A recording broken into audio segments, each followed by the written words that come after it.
ঘুম কিন্তু তখনও ভাঙেনি, কিন্তু হাতে চলে এসছে ছাতুর শরবত।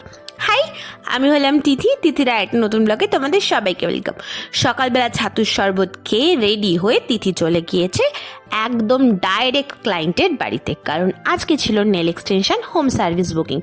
এই যে হোম সার্ভিস বুকিংয়ের কথা যারা বলছো তাদেরকে আমি একটা কথাই বলবো, অবশ্যই তোমরা সেই বুকিংটা নিতে পারো, কিন্তু সেটার জন্য অবশ্যই তোমাদের এক্সট্রা চার্জেস পে করতে হবে, সেটা মাথায় রেখেই করো। দেন কাজ কমপ্লিট করে বাড়ি এলাম। এসে আমি ফ্রেশ হইনি, তার আগে বানিয়েছি চা। এই চা খেতে খেতে তিথি একদিন পটল তুলবে, আমি শিওর। দেন নিজের পায়ে করেছি এক্সটেনশন। অবশ্যই জানিও কেমন হয়েছে, আশা করছি ভালোই হয়েছে।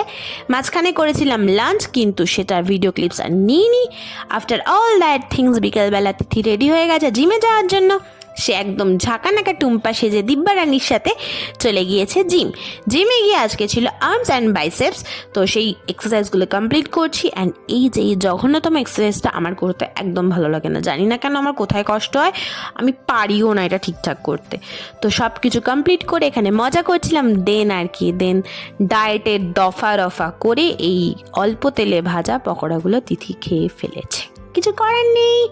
দেন মুখের মধ্যে লাগিয়েছে একটা কালো কালো ফেস মাস্ক, মানে ওই চারকোল ফেস মাস্ক।